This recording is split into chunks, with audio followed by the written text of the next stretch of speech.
Well, hello there, and welcome to another edition of Pizzachan's podcast.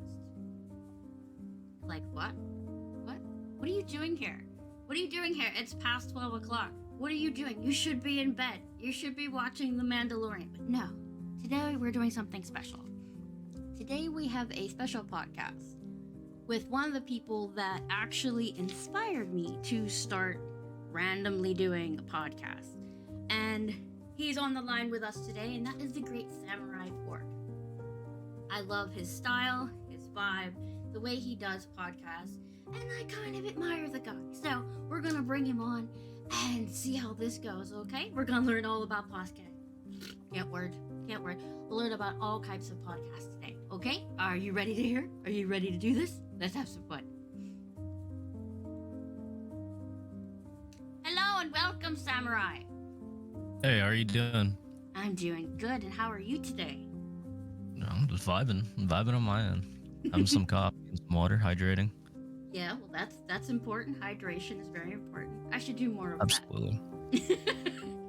Absolutely. I mean, honestly, like, the amount of people that I know that don't hydrate, even on my job too, there's still people that don't even hydrate, so I'm kind of like, huh, the whole time.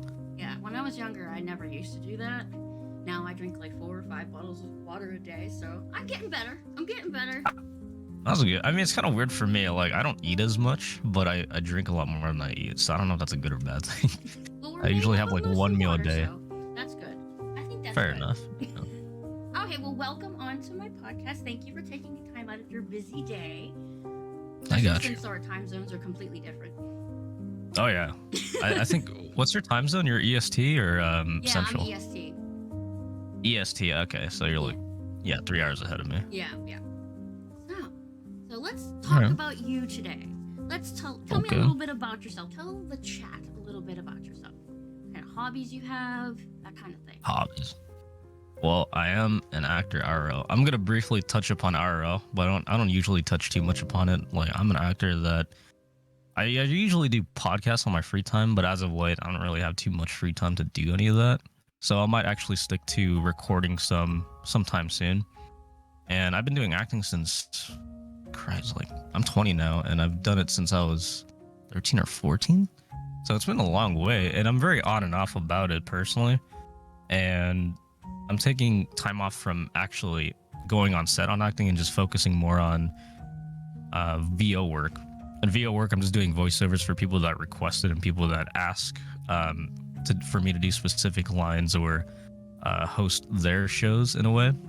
Maybe do voice segments where I'm introducing said streamer or said person that requests. And currently, I'm just helping out other communities on Discord and on Twitch on my free time. And mostly, I just work on my car in real life and stuff. Like, if I'm not acting, I just work on my car and just work out and just do my part-time that I'm doing right now. That's still a very busy schedule. Doing voice acting, working on your car, helping out people on Twitch. That's crazy that you accomplish all of that in one day. I can't even remember the last time I was organized during the day, let alone do all of that. What got you into the voice acting thing? I mean, the voice acting, it's spurred from me actually acting. And for me getting a decent setup as of late, it kind of moved me towards that because people have commented. I did not notice this because for me, even though I've been acting for a long time, I still can't stand my voice. Like, well, when I'm in movies, when we hosted on film festivals, when I watch it, I cringe when I see myself. I'm like, oh, it's my voice. So, even so, I even had someone say like, oh, you've been acting for a while. How come you're still like, you don't like your voice? I'm like, dude, I don't know. It's something I just can't get over.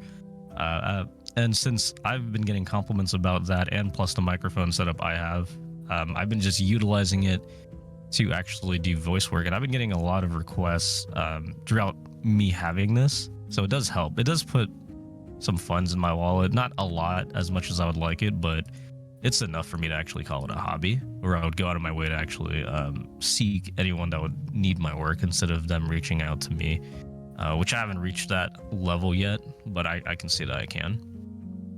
And I stopped acting for a year because I kind of lost my stride for it, my motivation, and ever since me picking up the VO work, it kind of gave me an itch for me to go back. And some recent occurrences, some people in chat might know from my other communities why I might go back to acting soon. But the problem is, if I do that, I might leave them behind. But I think they would understand if I do that. What type of acting, if I can ask? Acting, like IRL acting or just VO work? Either. for IRL, I typically go like I do indie films. I don't do AAA movies like The Avengers or anything like that. Not yet. I was thinking about it, but I veered off because I realized, okay, is there something I really want to do? So I'm touching upon indie movies where sometimes I get called to direct, and personally, I don't like directing. I've done it, and it's fun, but it's just something I don't enjoy. Like I wouldn't actually say, oh, I want to direct another movie. I would do actually acting. Like I would actually go on set, get given a role, prior, read the script, and then just have at it. And for VO work, I have people ask me because since I'm relatively active and well known in other communities, they're aware of my status and they ask me for them to do lines in their Twitch streams or just do VO work over their videos, which then garners even more advertisement, and then it helps me, just be out there more. So I could just use it as a hobby. Why did you start podcasting? What gave you the itch to start podcasting? Personally, it's just like how I view things in terms of like either the outside perspective of situations. Because what I've voiced my opinion so often to the point where it's very different compared to the mass crowd. Not trying to be the black sheep in the crowd, but typically when someone voices an opinion, I'm typically the opposition, not on purpose, but it tends to be 9 times out of 10 in that specific aspect. And my opinion is actually reaching out to other people, and they're like, dude, you should actually, voice this a lot more. And it gave me that idea. Okay, maybe I should start doing podcasting. And over the years, I've actually watched other podcasts streams, and I am still watching a few streamers that do podcasts in the background that I get influence from, because I'm like, okay, I could probably kind of, do different segments, different whatnots. And other people actually keep asking me ever since I started doing it, like, oh, when are you going to get back into podcasting? Oh, can I do this in the podcast? And I'm glad I inspired you to actually start doing podcasting, because when you said that, I was like, dude, I only did like 1 or 2 in your presence. I'm surprised just 1 or 2 streams actually helped with that. And ironically, me doing the podcasting, I still haven't done it in a while, but I would like to go back into it. But it helped me start because of differentiating opinions personally. That's good though, and because you just make people actually use their brain when you post the opposite, like, okay, that's pretty cool. That's one of the things I liked about your podcast. How it's like, yeah, I'm cool, I got this vibe, but I have this opinion.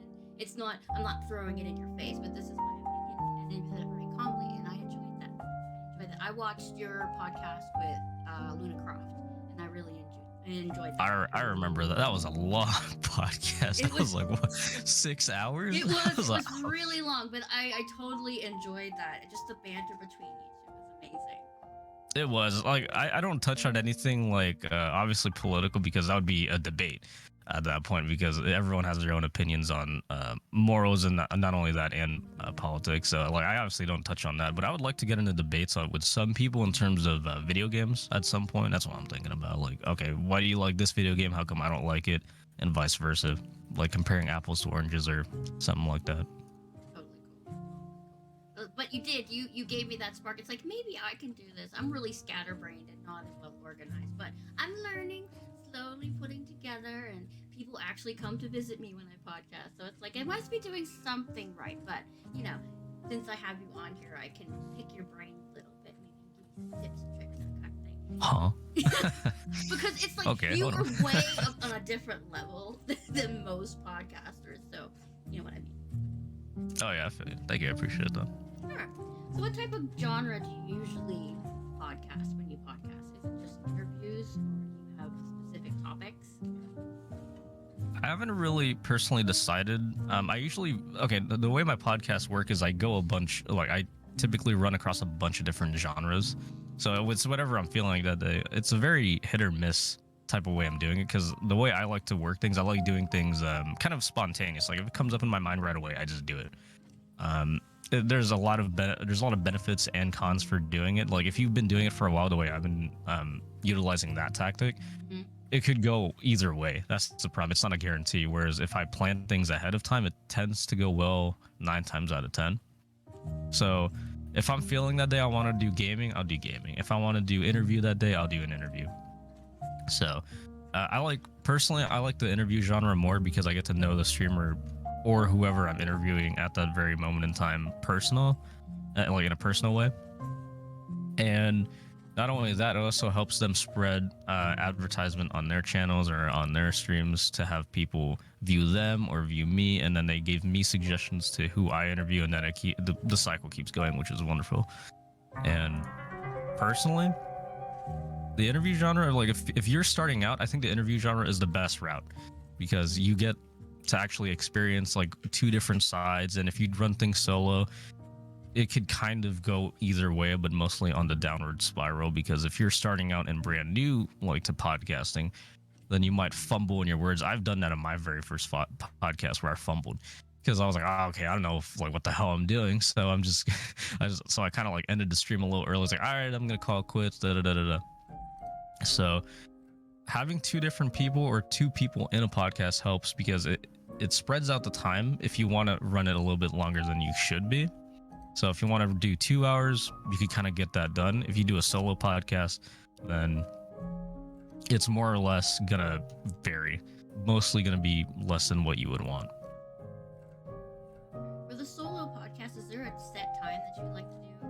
Like some people like to do 30 minutes for a solo podcast. Is that what you recommend? For starting out, yes. But if you know what you're going to be talking about, if you have it like a plan ready, I would try to stretch it out more to an hour, because you have to think about what people are going to be doing. I don't know if people are going to be sitting and watching, so I typically just have it typically like an hour, because if someone's like sitting down and doing their work and having it in the background, then it's perfect time killer. So Okay. So in your opinion, what would be the very basics of having a good podcast? The must things you have to start.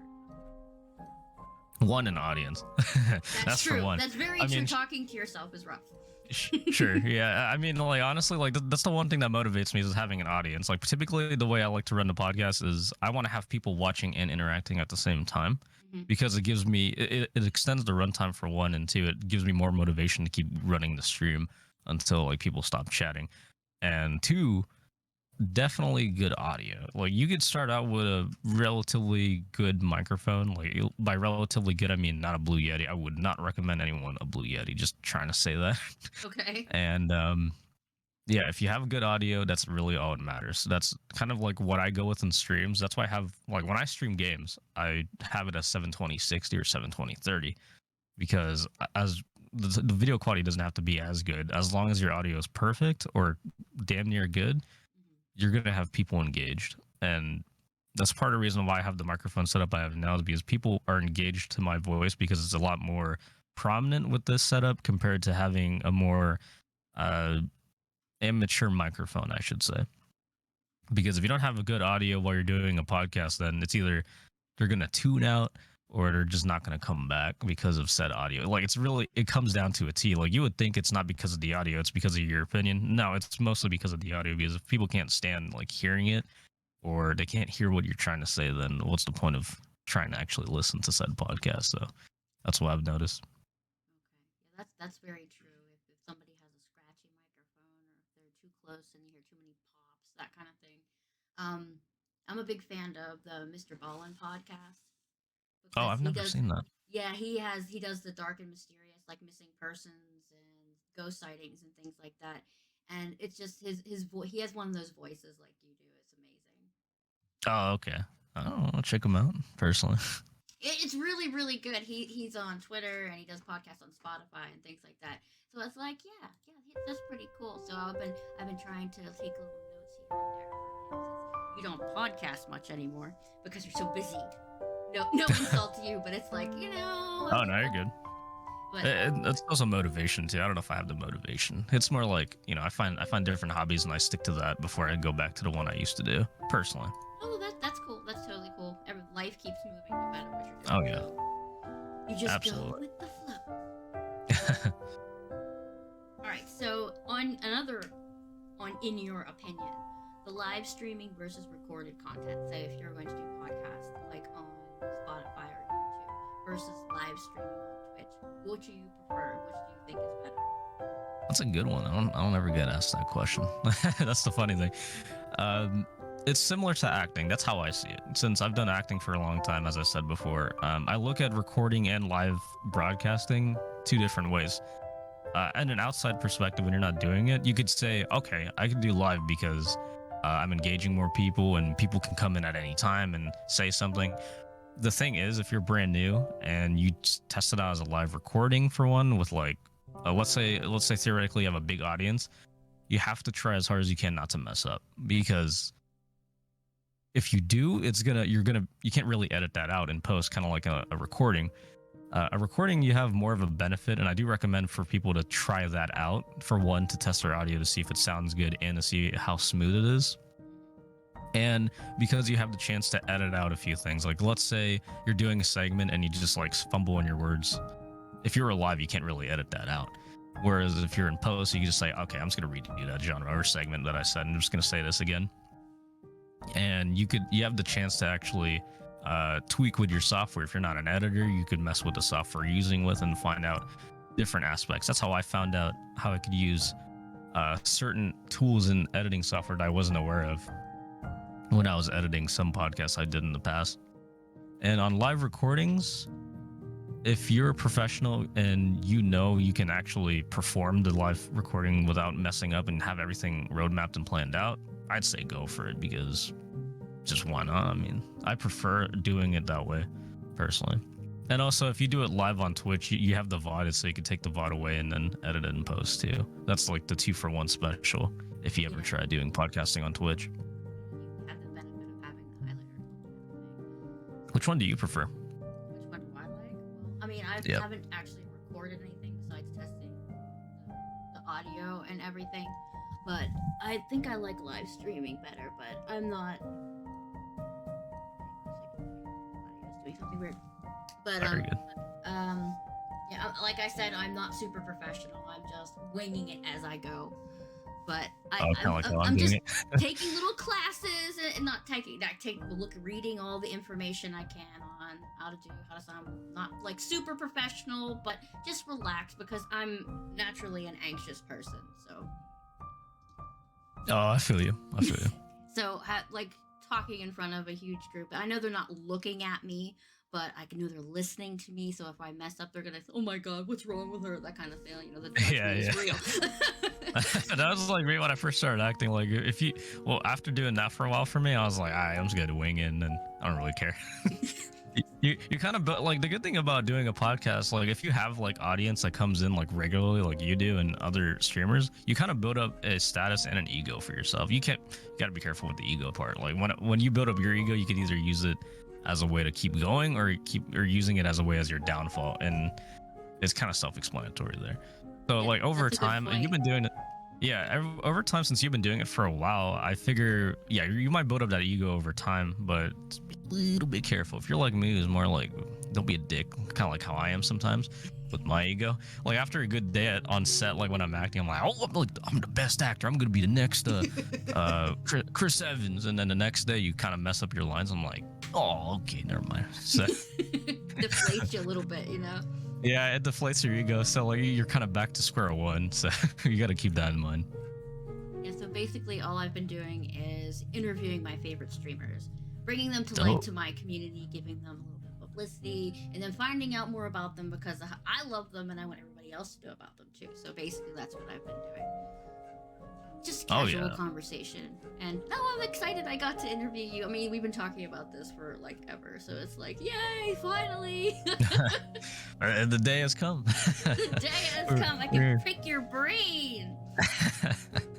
Okay, so we're going to talk about one of your favorite things, equipment. I know it's not on there, but you keep talking about microphones. Tell me share with me your plethora of knowledge on microphone and audio, because I'm a dumb bum when it comes to that. Oh, okay. Oh, by the way, before I start on that, how's my audio? You sound is perfect. it like okay? Just making sure, because sometimes it's cutting out on your end just slightly. It's not bad, but it's just slightly. I don't know if it's like vice versa for me on your end. No, you haven't been cutting out at all, but our internet's weird today, so that Okay, could no have worries. something to do with it. Got it. Okay. So equipment and Yeah, just microphone and equipment. programming, and it's in general. I don't touch upon this too often because I've realized like I don't want people like to. No, we don't want to like, steal your stuff. That's what you're saying. Oh no! Not it's not just that. It's because like, I've done this before in the past when I've when I first started podcasting, ironically, is where I like, okay, the streamer has this microphone, the streamer has this setup, I'm gonna do it, and then it doesn't work out for me. Sure, I mean, you could do that, but the thing is, when you do something like that, you have to find your own equipment. That's what I recommend. Like, you have to test out everything. That's why back in 2020, I bought a plethora of mics. I probably have a small mic collection, probably like 15 to 20 microphones, because I was testing out which one sounds good. I was self-aware of my voice sounding pretty good. Like, I'd say, I don't know. So I've gotten a lot of compliments on my voice. Someone said, "Oh, you sound like melted chocolate." Oh, you got the voice of velvet, which is interesting. It's true. Which is it's an interesting compliment for one, but it also back in 2020, I bought like 15 to 20 microphones. I tested a bunch. I actually got made fun of, and I was laughing about it because I was like, I mean, hey, I'm gonna sound even more better than when you hear me now, and here I am now. I think I sound 10 times better than what I had before, and I have my most expensive mic that I have is the Shure SM7B, but the funny thing is I'm not using that right now because it's one of the least favorite mics I like using. One, because it requires a lot of gain, which you kind of need to amplify your voice for one to be heard, and you need more than just the microphone. That's the problem. That's what people don't realize with the Shure SM7B. You can't just buy the microphone and call it a day. You have to buy a preamp to load the actual microphone for it to work. And you need an audio interface if you're getting an XLR mic. But in terms of setup, if you're doing a USB setup, let's say you're going budget, I would recommend the Samson Q2U, the little golden goose. I actually still own it. I use it for PS4 and PS5 if someone wants to game with me.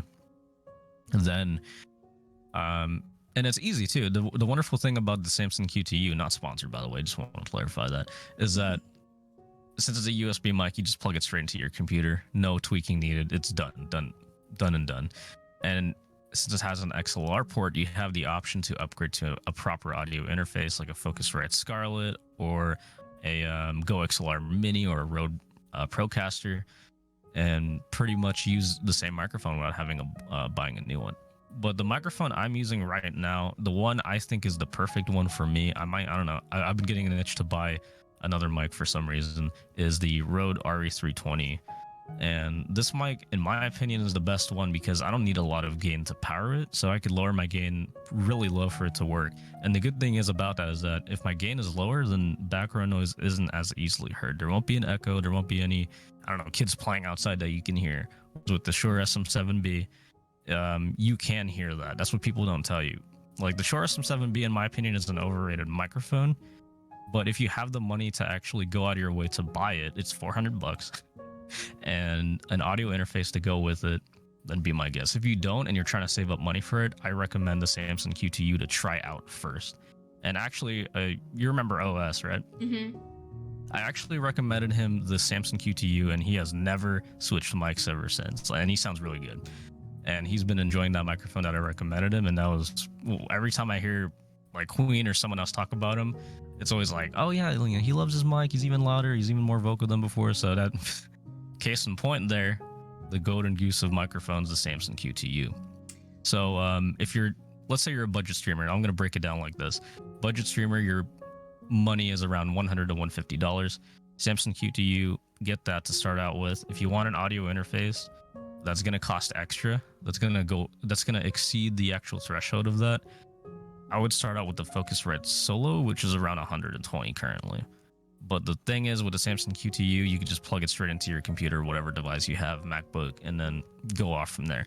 If your budget is bigger, let's say $500 to $600, I would go more RE320 or maybe even stick with the Samsung Q2U and then get a Go XLR Mini and call it a day. There's a lot of software to tweak it. The problem is with the Focusrite Solo and the Focusrite series as a whole is you can't tweak the actual settings. And the Go XLR Mini, which I'm using right now as my audio interface, you have the option to mess with your voice and mess with other effects too. There's even a dedicated mute button, which is great. You don't have to go on Discord and just mute yourself. You just press a button and it's already done. Well, I've been writing down everything you've been saying. This is how much it cost. This is how much this costs. I should check this out. When you say you have a plethora of mics, so you have more than 5, correct? I lost count. I think so. That's crazy though. But you found the perfect sounding mic. You don't hear anything in the background. It's smooth, no popping, no hissing, no echo. So you've done your homework very well. Yeah, it is a very expensive homework at that. I didn't just test them out.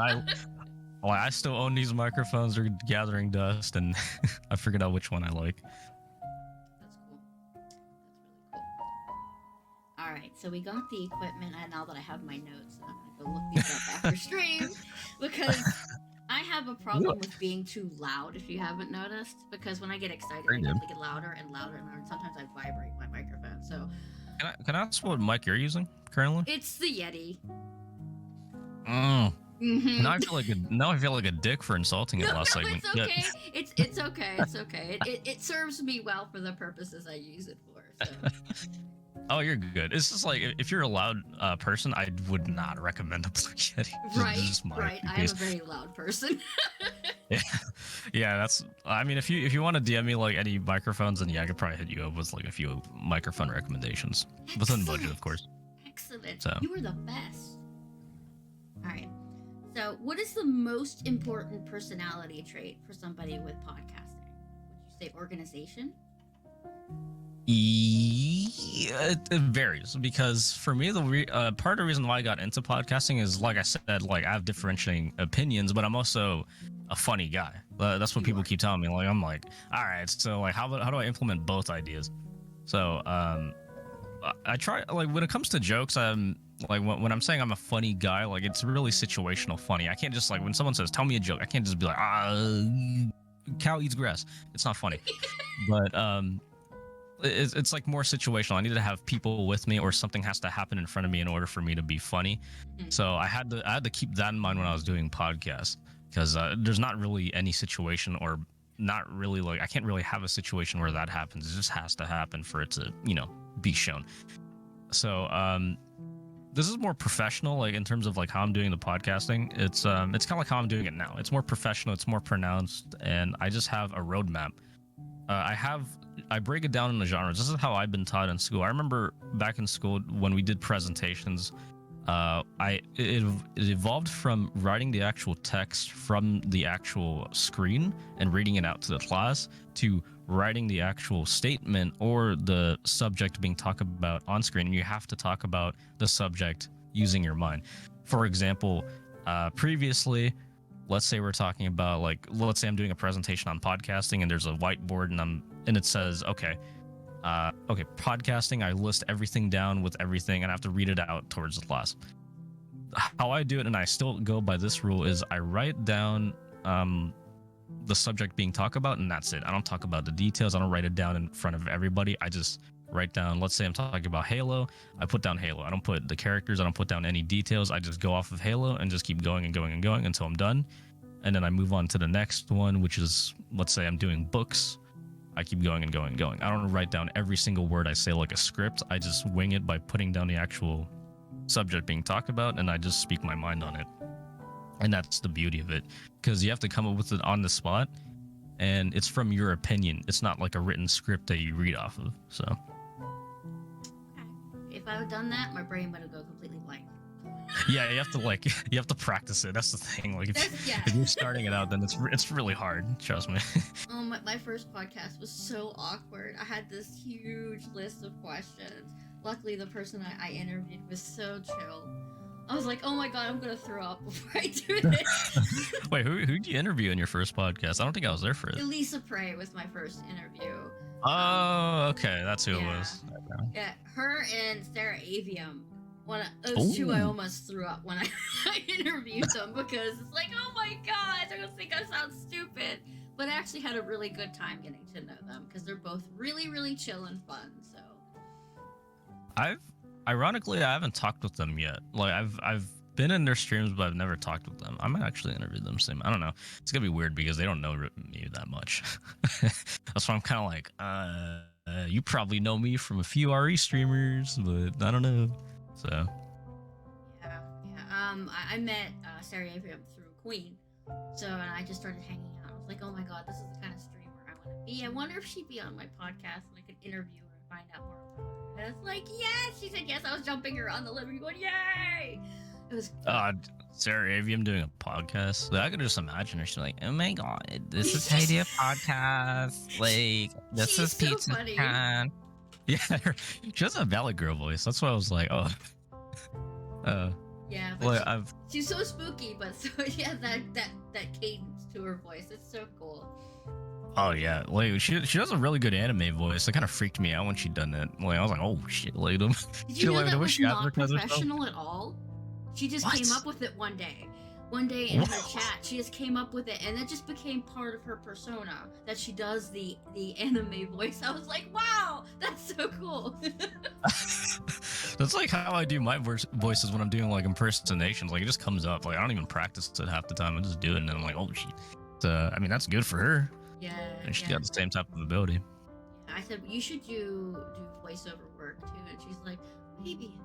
I'm like, come on now, you do this all the time on Twitch. You should expand a little bit. She's like, maybe I will, maybe, because I think that's so cool. People who can shift their voice and like do all kinds of things like that, but it's like born with talent. You know what I mean?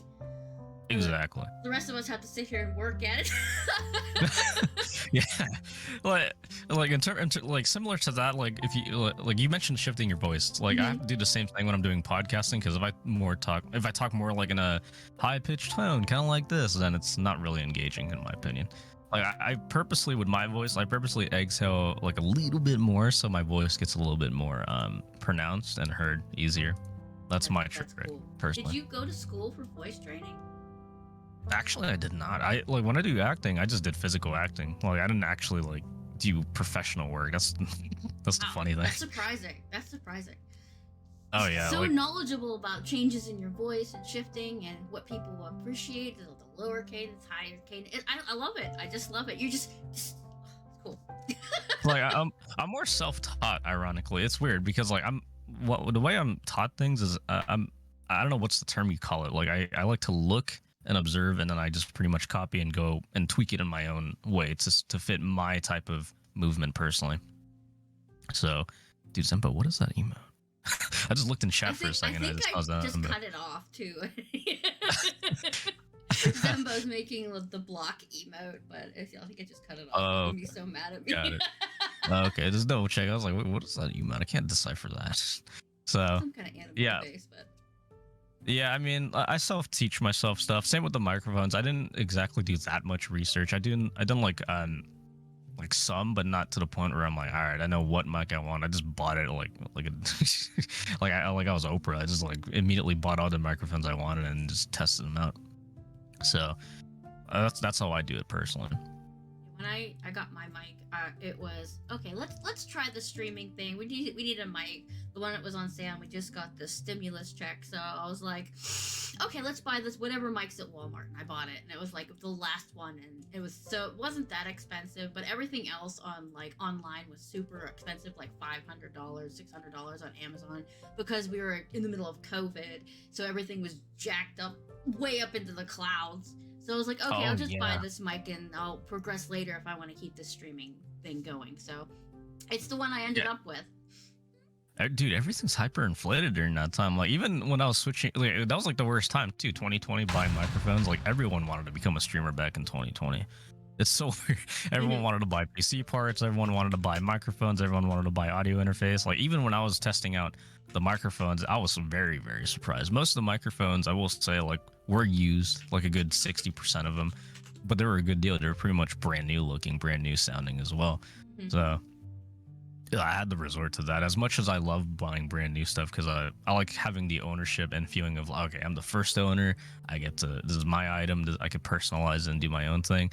2020 was the exception because everything, like you said, everything went up in price. So I mean, we were yeah, stuck that in was the the house, issue. so everybody was trying to find something to do. Why not Absolutely. stream? So Exactly. I'm it, kind of curious. I wonder how many people are still streaming from that. I don't know if many are, no, but there's a huge boom. I saw a huge hike in streamers, and now I mean it's kind of leveled out as long as the viewership has also leveled out as well and even dropped. So oh yeah. yeah, but it was just crazy. And if you tried to buy like a webcam at that time too, everything else was outrageous. You couldn't get a C920, which is the basic streaming camera Oh yeah. apparently. So Yeah, you the could C920. it's like, oh my god, you couldn't find one anywhere. It's like, this is ridiculous. I know. Well, like, I didn't pick up a webcam. Oh, I mean, I did pick up a webcam during that time, but it was like a cheapo, like 270. It was like a 720/30 cam, and I upgraded currently to a Razer Cairo or Kira. I don't know how to pronounce that, but and when I saw that in stock, I was like, ooh, okay, I gotta snatch this, even though it's a crappy little webcam. So I just I use don't it know. for art, so it's not a big deal. I don't actually shoot my face. I have the Elgato face cam for the big part of my desk, and I have the little one so they can see a different angle. But besides that, it was like I don't really use a webcam because I'm not confident enough to do webcam and stream at the same time. So Yeah, I mean, the funny thing is about that too. Like a lot of people told me in the past, they're like, okay, the reason, this is my belief personally. Like people tell me this, they say the one trick to having a successful stream is having a webcam, and I don't believe that because I know a lot of people that stream without their webcam and they're doing just fine. Albeit they're female streamers, of course, they're gonna get a lot of like attention. They're gonna garner a lot of views, of course. But besides the point, like having a webcam does not dictate whether you're successful or not. It's just having a personality. Same with podcasting. You just got to have a personality. You got to be more pronounced. And honestly, I know a lot of people with webcams that are not as successful as non-webcam streamers. And that's also fine too. But that's not the reason why I switched over to webcams. I just wanted to have like more of a personality, be more, expressive in a way. And that applies to everyone else too. If anyone's thinking like, "Oh, I need a webcam to be a successful streamer," no, look at Pizza right here who's podcasting right now. She's successful. She's not using a webcam to do that. Same with Seravium, doesn't use a webcam. Oh no, she does not. Exactly. And then yeah, and when I hear that, I'm just like, dude, you don't even know what you're talking about. It's like, and I tell them, okay, how come you don't stream with a webcam? And they're like, ooh, and I'm like, done. All right, I win. Bye. Mute. Yeah. I mean, people for podcasts are just here for the conversation anyway. Most of the time, people when they're listening to podcasts, they're doing something else. They're doing puzzles or painting or cleaning their house or exercising. They're not really paying attention to the visual part. I understand the visual part is another level, I mean, for visual type people. But I mean, most people are doing something else while listening to podcasts. I walk while I listen to podcasts, so. Oh, likewise. I was cooking some eggs the other day, and I was listening to a podcast, and I was like, oh, okay. So I mean, Totally everyone does awesome. their own thing. Yeah, I wasn't really into podcasts until it was like the middle of last year. I was like, I found this one podcast. It's spooky stories. Basically, this guy tells 3 spooky short stories, and I was like, hey, this is really, really cool because I love horror and everything. And then I found Mr. Baldwin. Now I'm addicted to podcasts. This is a bad start. Yeah, I mean, like, and it's also good inspiration too, because you can take ideas from how they do it and how they implement their like how they run their show, and it actually helps 2 for 1. So I mean, it's also a good benefit too. So I also get very nervous about the I'm gonna take this bit from that or try to emulate that, and it's like I don't want to copy, but I want the same vibe that comes off it, and I always get nervous. It's like I don't want to seem like I'm trying to copy you, so. yeah, I don't blame you. Like the way I do things, like if I see something I like and I want to try it, I take that idea, but I tweak it to how it fits me. I don't just copy and copy and copy. Like I said before with microphones, like some people like realize what microphone I'm using, and they're like, oh, I'm gonna sound sexy if I buy this microphone, and then when they buy it, they sound exactly the same. They're like, what happened? How come I don't sound sexy? I'm just like, dude. it's like it garners to like your personal taste, and it also every microphone's different and every voice is different too. So I mean, Yeah, some of us are gifted with the melty butter voice, and some people are like nails on chalkboard. So it's just exactly the way the like world is. no microphone can fix your voice if it's bad. I mean, just putting that out there, like it's not gonna make it any better than what it is. So Yeah, that's true. All right, I got off topic there. I'm so sorry. I I do don't that all the time. Hey, that's the best part about podcasting. If the two people get off topic, then you know it's a good podcast, or if Okay. you two are having fun. So Okay, so do you have a mentor, or do you have somebody that you said you had people that you admire, casters that you admire? Can you want to talk about that a little bit? Tell us why. actually, I don't remember having any mentors. Like I'm gonna be real. Like I don't think I've had any inspiration from someone to do it. It's more or less the people that I surround myself with encouraging me to try it out because they like my opinion and like my belief in things. So Zembo, no, you're not the inspiration. Started breaking to you, but you weren't the inspiration. I see you in chat right there. No, you were not. Hey man, you're still my friend, but still. And then mentor. That's cute. That's cute. But no, actually, but there are a few people I listen to. It's mostly from YouTubers over the years. I like their commentary, and it was them doing like gaming streams like GTA or Minecraft, and I liked their personality, and I was like, okay, maybe I could kind of bounce off of that in a way because it's very similar to mine. And yeah, that's pretty much how it went. And in fact, like the fact that you mentioned mentors, like I'm mentoring other people in podcasting too, which is ironic because I didn't have a mentor to go off of. Typically, it's like a chain of events that usually it's an endless chain where someone has a mentor for this, mentor for that, mentor for everything. For me, no mentor at all. That's the funny thing. I think that's cool that you're teaching other people your wonderful talent. Yeah, it's. I gotta start charging people. That's the problem. I gotta be like $50. You make some good bucks on that because it's like so smooth talking. All of your podcasts come out practically flawless. You know what I mean? Otherwise, the inevitable Twitch messes up or the internet or whatever. I mean, most. Oh yeah. I mean, it's like, oh my god, it's so awesome. You should charge for that, bro. Just charge for that. Exactly. It's like $50 like every 20 minutes and I'm golden. They have stream mentors, so why not podcast mentors? People that are charging like $30, $50, $100 to teach people how to be these pro streamers. It's like, what racket is that? But I mean, if there's a market for it, might as well utilize it. So I mean, I know there's a lot of Fortnite teachers, and when I heard about that, I was like, huh? Really? So I mean, yeah, there's like I don't know if they're like famous streamers, but I guess like professional Fortnite players that are teaching like kids for like $50 an hour or something from their parents just to like play the game.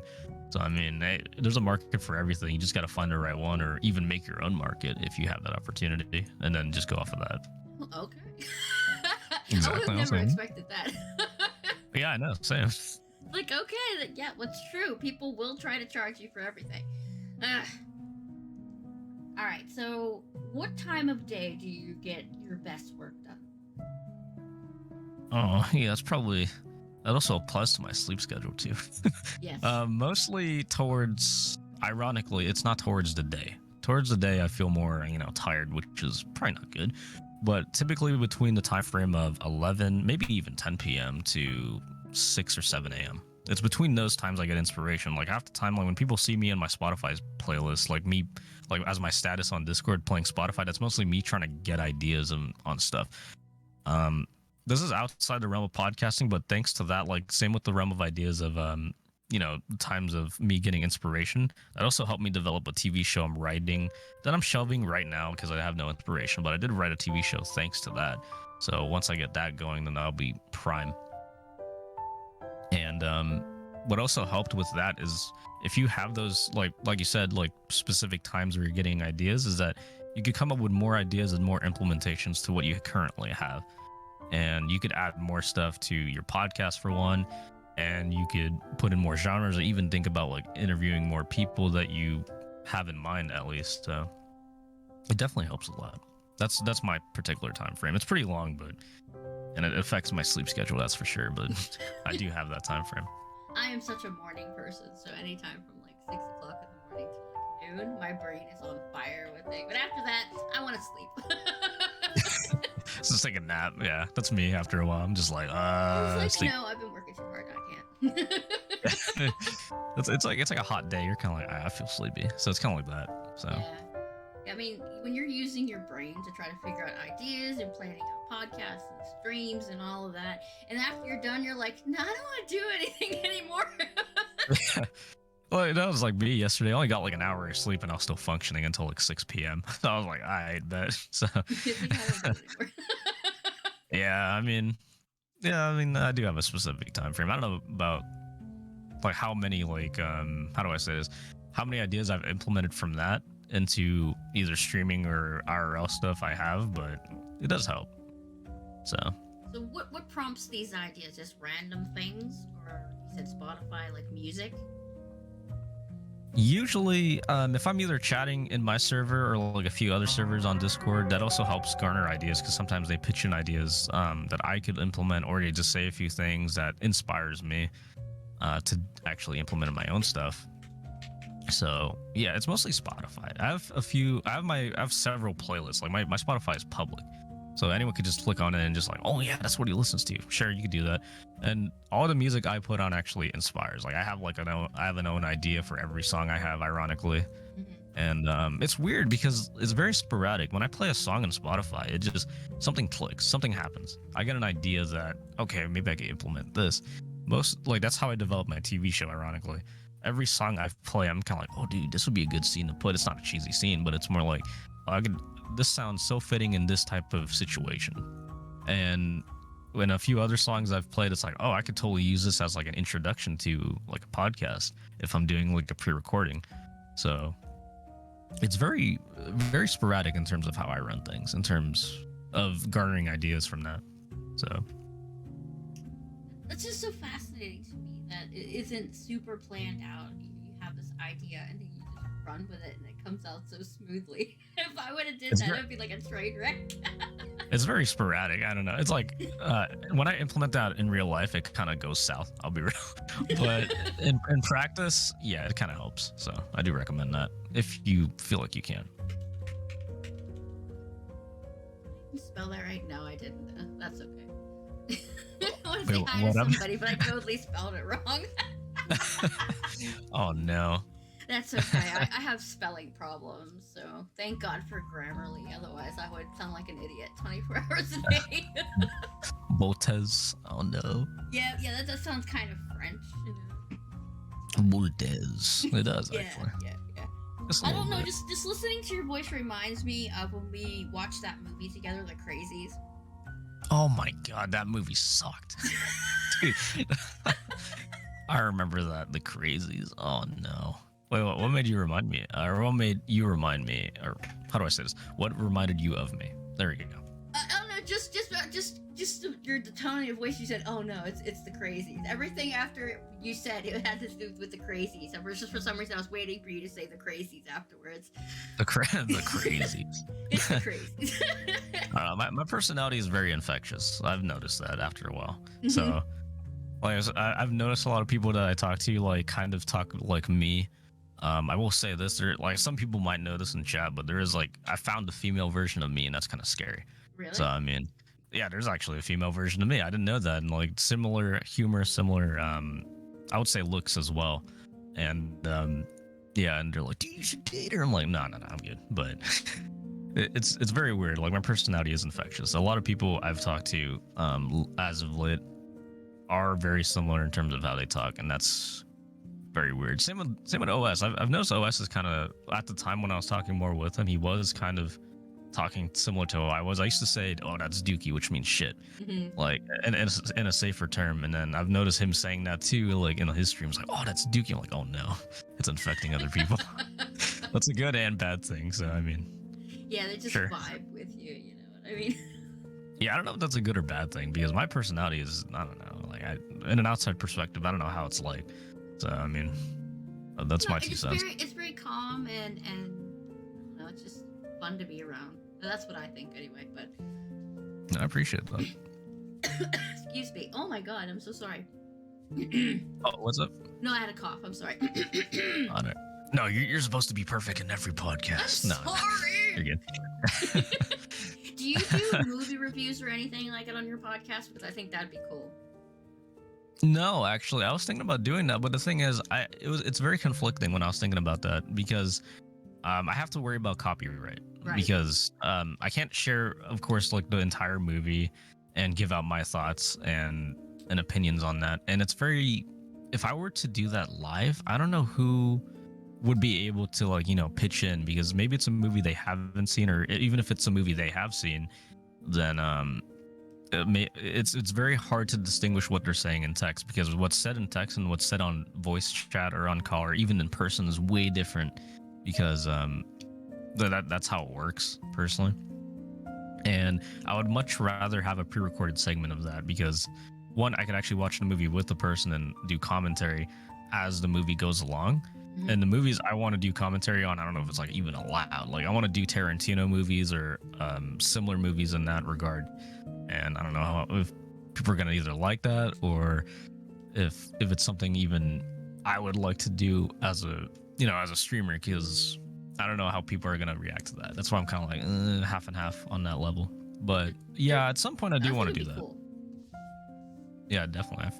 I really want to do that because as an actor, I want to give my 2 cents because I've been taught to see streams or not see streams, but see movies in a different light compared to your average Joe. So There was this one YouTube channel, I can't remember the name of it now, but it's a therapist and an old movie director, and they comment on movies from different points of view, like if the main character has any type of, trauma or things to go with it, and then the movie director says from the movie side of it. So they were dissecting Twilight, and I was like, wow, this is so weird how they're just dissecting this. It's like, oh my god, this is so cool to watch. I gotta remember the name of it, but it's really funny to watch how they dissect movies. Oh yeah, I mean, it's very interesting in a way because the way I do it personally is I look at I kind of dumb down my brain a little bit. I'm not as critical as I used to be when it comes to criticizing movies because when I took film class, that's how you pretty much have to look at every movie. You kind of have to dissect it. You can't just really turn off your brain and just watch it and think it's, amazing or bad. Because the majority of the movies I watch, thanks to that, I mean, I'm not trying to, bash me doing film class, but it kind of gave me a more negative light on movies because I'm like, oh god, like, oh, look at the way the person acting. Oh, look at the screenwriter sucks, But as of late, like, I forgot the last trilogy of the Star Wars. I actually thought that was good, like The Last Skywalker or something like that, or The Rise of Skywalker. The last yeah, one, I think it was The Rise of Skywalker. Yeah, The Rise of Skywalker. A lot of people didn't like that movie, but I liked it because it was more like it had its own roadmap of going from point A to point B. And that's what I liked about it. And a lot of people didn't like it because, it doesn't go into the origins or the story. But I just turned off my brain and watched it. And I was like, all right, it was a pretty good movie. And I couldn't say the same thing about the recent James Bond movie. I didn't think that movie was good. I thought one of the actors was pretty good in their role. And everyone else, too. But I didn't think the story was that good. I wasn't criticizing it like I used to be, luckily. But I'm just glad I could just turn off my brain and just, like, watch movies again instead of being more critical. So that's kind of the benefit of why I stopped temporarily doing acting at the time. So I was like, all right, cool. I bet that's really hard watching movies from an actor's point of view. Like, why are you doing it that way? That's so weird. Yeah, exactly. I can't even watch my own movies. Like, I know my personal movies that I've done are on YouTube. I'm not going to link them, but if you want to go out of your way and find my movies, yeah, be my guest. It's not going to be under Samurai Fork, that's for damn sure. But I even criticize my own work, but sometimes your own criticism is like the best type of judgment right there. So you can kind of improve upon what you see. All right. So, what is your favorite productivity hack? That word was very hard to say. I had to say it really slow. No worries. Can you elaborate more on productivity hack? I mean, how do you get... I know you listen to music and everything to get focused. Is that your main thing to do all of your work with the music? Or do you have other things that you, like, hype yourself up on coffee or caffeine like I do? Like me right now, I'm like hyped up on coffee right now, extra caffeine. But yes, actually. It's weird because like it's kind of like, I don't know, how do I do this comparison? It's like I have a burger and I like to put all the toppings all together. That's how it's weird because when I found out music is a main inspiration, I want to add more to it. I'm like, okay, what happens if I do this along with music? Like, I don't know, going out and driving, which is what I do most of the time. I like to drive. Ironically, I like driving to a certain extent, where it gives me motivation to do stuff. So that's how it helped me get more inspiration. I'd go out and do either sunset drives, or I just go out and drive for the sake of driving, even though that's probably not a good idea currently because of gas prices, but I still do it anyway. So I mean, I use that and I play music at the same time, and I'm like, okay, I drive and I play music. What happens if I drive at a sunset, or I drive near a beach and I do this, and I get more inspiration from there? And I haven't really went off from that to see how far I would go with that, because I don't know how far I could go from sunset drives to music to driving itself. I don't know how far I could go from there, but that's also part of it. And also fixing cars too. That also helped inspire the TV show I have now. And a little, yeah, like a snippet of that is the main character does like working on cars and fixes it. And a little, I'm not going to give out too much of the idea, but the beginning of the show, his car is bare bones. And then when he gets to a new, I don't know, situation, his car is upgraded, but way different than what it used to be because of the time period and the type of environment he has. So, and I kind of based the character off of me a little bit, not too much. And yeah, that's pretty much how I get most of my inspiration. I just add upon what I already know, and I either experiment or do other stuff to help garner that. See, now I find that fascinating because when I actually write stories, I go and I research it as much as possible. And sometimes when I'm doing a scene, like if somebody's getting attacked or murdered, I will actually get up in my dining room and try to act out the scene so I know exactly where the hand will be or the elbow or what it would look like from that point of view. Can you imagine walking by someone's window and having them try to stab themselves? It's like, what is she doing? Is someone dying in there? It's like one of those. But I understand that you want to learn, you want a hands-on experience with it so you know what's going on before you jump into that. So yeah, it helps too. It also helps too because you can't write a character you don't like. Let's say you want to write a character that does, I don't know, like he flies jets, and you don't actually fly a jet yourself. You can't really write about it because like you don't know how it works and you've never done it before personally.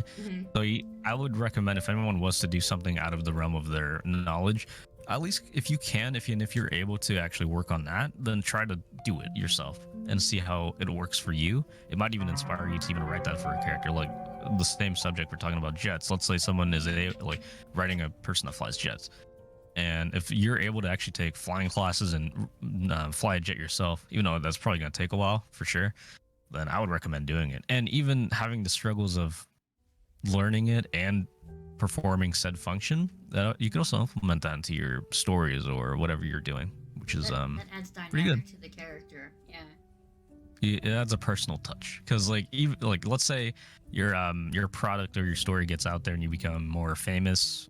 When you get interviewed, that could even be like the best type of way of saying it in the interview. You could be like, oh, what's the inspiration of how this character flies jets? Oh, I actually went out on my way to take flying classes, and I've actually flown a jet myself. That's a good thing. It's not as appealing when you go there and you're like, oh, I just I just like jets. I'm like, huh. So I mean, that's my thing personally.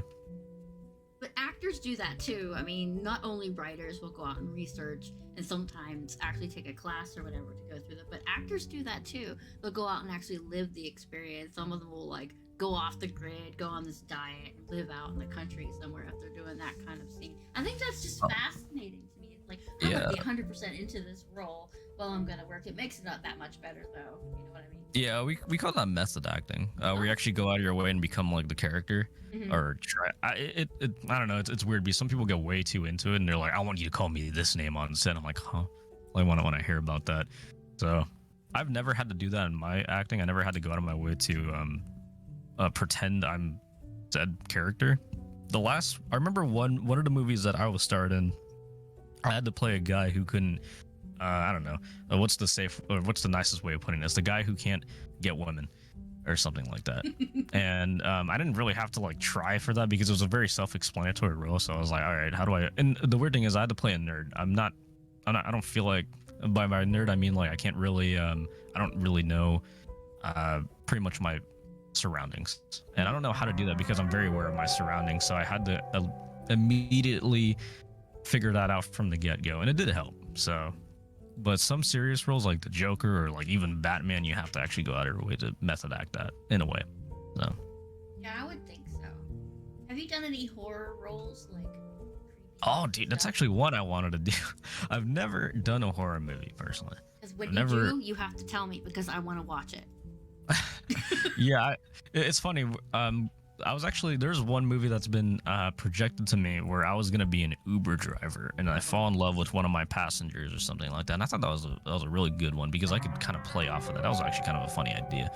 And I in terms of horror, like I've actually got given a few scripts when it comes to doing a horror movie. I think one of them was gonna be about a haunted house that has zombies. That sounds very easy on paper, but when I read the script, it actually sounded interesting, but we didn't have time to do it, which was the issue. And some genres I really want to try is sci-fi. I have inspiration in sci-fi. How my TV show is part sci-fi too, and westerns. I really want to do a western as well. My favorite movie is Aliens, so I am all about the sci-fi. Ooh, there we go. Yes, all about the space. It's so good. It's so good. I love space. I can't write it for shit, but I can definitely. I like to watch it. Horror and sci-fi. It's just like I can't write either. They sound that super cheese when I try. So, but I'm going to master it someday. But I just love it so much. Like Event Horizon and Aliens and things like that. Such good movies. If you want any ideas for like sci-fi or anything like that, like I said, my TV show is part sci-fi and like it kind of bounces off that genre. So we could probably like make something. I could probably give you some ideas for that, either off stream or even now if you want. So I mean, are you gonna be my mentor? I do a lot of writing. That's how I started out when I was acting. That's how I figured out I wanted to be an actor. I did screenwriting first, and I did directing, and I did everything else. So. I wrote a lot. I do a lot of writing, and I still do personally. So I mean, yeah. Do you do it for a hobby now? I mean, besides the acting part of it, do you write like random stories, short stories, like novellas when you get a chance? Absolutely. I do. I'm writing one. Like I'm inspired by the Bond film. Some people might know that in chat because I heavily talk about it in other communities I'm in. About like, oh yeah, I really like the whole Gentleman Spy stuff. I like James Bond. I like Daniel Craig and all those actors, and yeah, that's also part of it too. So, that's cool. Yeah. I can't wait to see you in a horror flick, though. That'll be amazing. Yeah, I've been thinking about getting back fully into acting. I'm more or less half and half on it. So, if I get back fully into it, podcasting? It's weird because the reason why I don't prefer acting at the moment is the people I surround myself with. Like the actors I work with aren't exactly on. I'm not trying to have a big head here. They're not on my standard, and they're not exactly complying to get the work done. Whereas with podcasting, I'm in control with the whole thing. Sure, you can make an argument that, oh, why don't you become a director then? I've done it. I just don't enjoy it. It's not my cup of tea. So I think I just prefer podcasting for the time being. But if I get back fully into acting, I think I might have to. I'll get more. Maybe I'll get some more like experience in terms of like what I would prefer in terms of acting. Maybe I'll have a better standard than what I have now. So we'll see. All right. Directing that was probably a lot of work on getting everybody in the right position, get the lighting, get the music, get the sound. Oh, I don't even want to think about that headache. Yeah, it's honestly like it's a very mixed bag because of, let's say, I remember filming. Actually, this happened in the movie that I was starred in. I wasn't directing it. I was the main protagonist in this, where there was the movie itself was 25 minutes, but the first 10 minutes there was no audio, so we had to go back and reshoot the entire scene. And now I personally was fine with it because we had the time and we had the resources to do it. But in professional like Hollywood and all that, oh bro, that's a lot of money for one. And if, let's say, on a different day you can't do it, or you change your hairstyle that day or something like that, then you're kind of screwed. So In other words, yeah, it's a very mixed bag. I would imagine. I'd imagine. All right. Yeah. So we're getting to the end of my list here. So I just want you All to right. give me the last or the top three. Oh my God, words are so hard. Brain. Okay, I'm good now. The top 3 tips you would give to a new podcaster. Don't laugh Top at me, Lexi. 3 tips. Trash. No. But the top 3 tips. How would you elaborate on that in terms of like by equipment or by anything in general? Anything in general. Okay.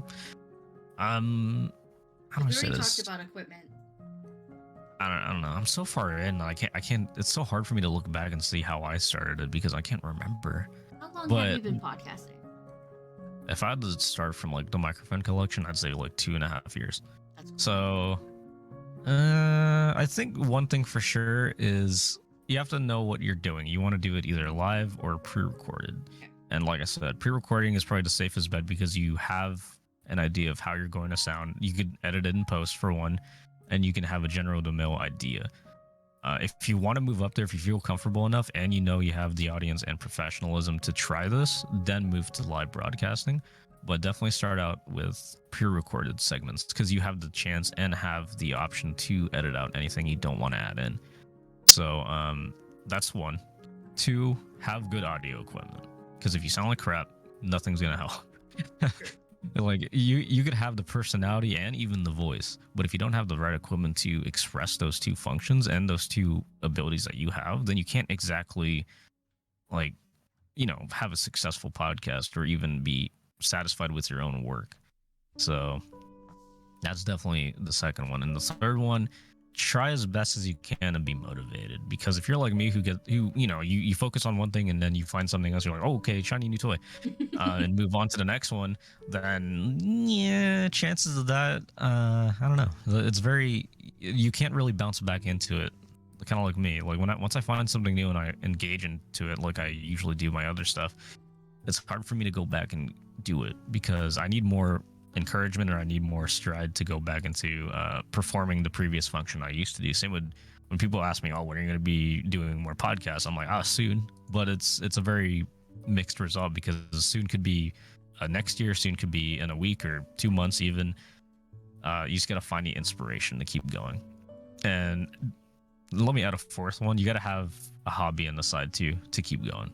Because if you don't have a hobby on the side to inspire, you can't devote all your work into one thing because you have to have a backup plan in case it fails. Because you can't be first certain that it's going to be successful along the way. So I have too many hobbies.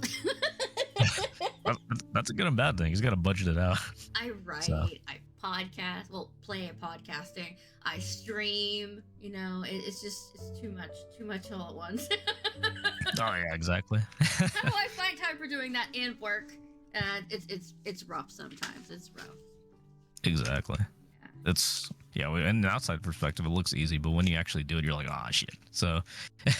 Yeah, like when I saw people streaming, I was like, hey, that looks pretty cool. I'll try that. And then they're like, oh my God, what did I get myself into? Oh my God. And it's like, I should try podcasting because the samurai's over here doing this. And I think it'd be fun just to sit and talk and chat with people. And poof, here we are. Yeah, exactly. And starting like I at said, season 2 of my favorite streamers. So I already interviewed a bunch of people. And now again, so I've been adjusting all of my questions. And it's like, maybe I should practice this time. But then I get to the time, it's like, nah, just fly by the seat of my pants. And what happens. just wing it. Just wing it. Yeah, just have the roadmap planned out and know who you're interviewing, then you should be all good. And if you, like I said, need tips, let me know or let anyone else know. So, Believe me, I'll be like, hey, samurai, what would you do? what would you do in this situation? I'll be like, good luck. Good luck, bro. Good luck. All right, you came to the end of my questions. You are such a good interviewee, you know that. I appreciate that. Is there anything else you want to add? How much will I be getting after this segment? I can pay you in chocolate. I'll send you chocolate. That's all I can pay you in right now. That works for me. If you have anyone in chat, if you guys have any questions, feel free to add them in now, preferably. Or if if you have any questions that just sprang up in your mind, Pizza, you can ask me right now while we still got the time. Let me think. If not, then sounds pretty good. I think I asked you everything. Are you gonna let us know where we can watch your movies or not? Is that too personal? No. I keep IRL and streaming separate for reasons. I respect that. Yeah. But that's really cool. I'm not gonna blame anyone for finding it. I know some people found it indirectly. I didn't tell them, but they just found it on YouTube. But it's out there. I mean, if you want to look for it, be my guest. We're gonna have to put our investigative hats on, our little pipes, or Sherlock Holmes our way through YouTube and find you. That's fine. That's cool. Anybody have any questions for Samurai? Pop them in chat now. Anyone? Anyone? $5 per question. You are super expensive, bro. Well, you gotta keep up with your mic habits, so. Oh no, I know that. That's a joke. Nope, that's a joke. No, that's a joke. Got any tips for cadence? Wait, I get $5 for a question? No. You have to pay him $5 for a question. No, don't tell her because like I'll get the $5. It's all good. Spam it. Be my guest. Spam it. Oh yeah, you change your tune real fast. He's like, wait. Retract that. But if you guys want to check out Samurai's channel, feel free. I'll put the linky here below. I don't know if you keep up with your Twitch channel very often because you're so busy. But I usually stream once a week, but I haven't done it for the past couple weeks. So I mean, I'll come back soon. Does Samurai Fork like Skyrim? Yes, I do. And I have not played it in years, I will admit. It is a wonderful game, though. Yeah, O'Malley is a strictly, like, RPG streamer. I interviewed him, like, a couple weeks ago because we were just talking about Skyrim for, like, an entire podcast. It was crazy. But, yeah, once you get me started, I did a zombie apocalypse podcast. That was probably one of my favorite ones because it was Queen and Shotgun Jen. And we were just bantering back and forth as scenarios about what we would do personally in a real life zombie apocalypse. And it was great to hear the different answers, you know what I mean? That's good. I mean, personally, like the zombie apocalypse, I will say this: the person who says they're ready for it, I think they're the first they're gonna die. Just gonna say that right there. I know I would. I'm slow and I can't run, and I'm in a really shitty location. Hey man, just gotta barricade them doors and just be ready. That's all I could recommend. Yeah, that's true. But, and you gotta get gas. All right, doesn't look like there's any more questions, so I guess I should say thank you so much, Samurai, for joining me for a podcast. You are an amazing person, and I admire your work, I should say. Appreciate that. Thanks for having me on. Thanks for meeting all you guys. Yeah. I'm actually going to take this and I'm going to put it on YouTube with the rest of my podcast. Everybody can listen to it there if they missed any part of it and want to check it out again. Or you can go check out Samurai's channel whenever he starts doing his podcast again because he is amazeballs, trust me. Thank you. So if you want to jump off, Samurai, you can. All right. And I will talk to you soon because I'm going to be like pestering you now for tips and tricks and things. And you have to send me the list of mics. So I guess I'll talk to you later, okay? Yeah, just if you want to have me on a future podcast, just let me know and then I'll be down for that too. Excellent! Recast! I'm gonna have to add you on season 3. And just send the check in the mail by the end of the week. Okay, so, I promise. Thank you.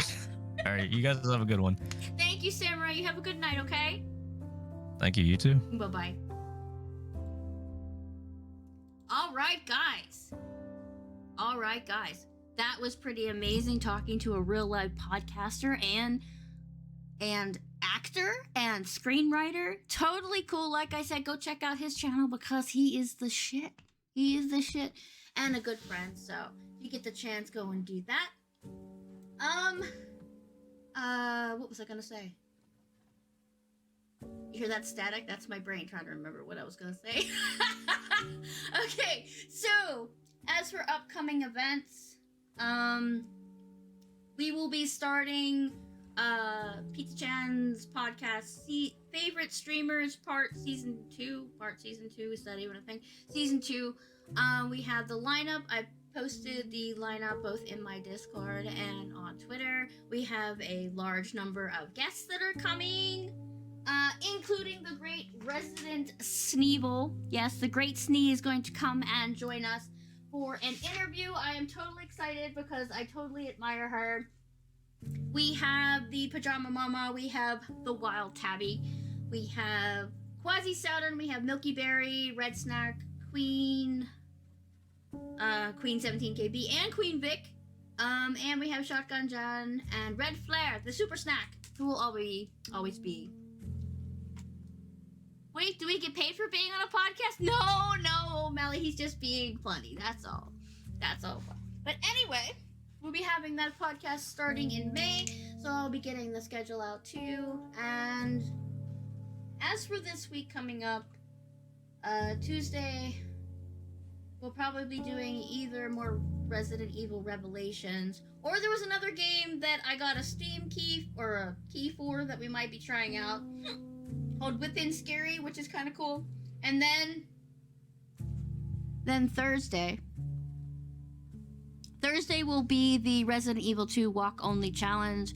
It will be starting at 10 a.m. and going until I can't stand it anymore. So, we'll have that. So, Queen Vic! Thank you so much for giving me your Prime!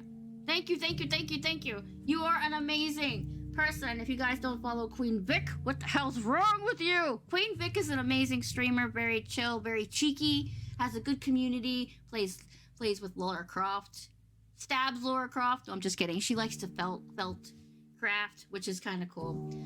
Does Phasmophobia, it's just a really good time. You should check her out too. But thank you all for coming to join me on this podcast.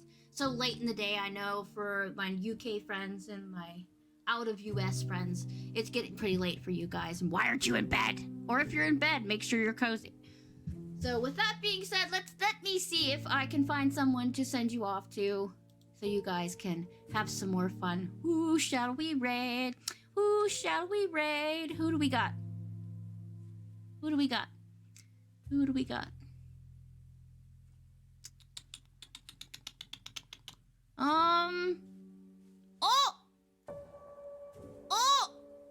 Let's go raid the Druish Princess. We're gonna go raid the Druish Princess because she's amazing. It's only 10:19 here. Well, that's late for some people. Thank you, Tabby. Tabby, I love your face. Mwah. Thank you, Samurai, for being an amazing sport and listening to such a noob like me during a podcast. But anyhow, let me see if I can get her up here. The Druish Princess.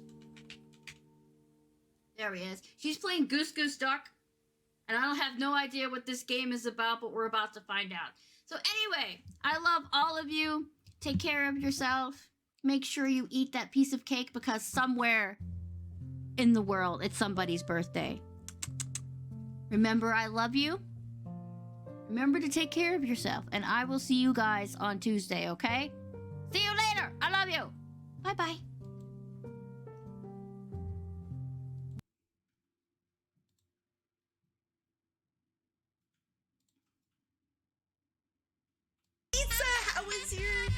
How was your podcast, my friend? How have you been? Happy Sunday. Welcome. Thank you so much for the raid. Welcome. It's so nice to see you guys. It's nice to meet you all if we haven't met before.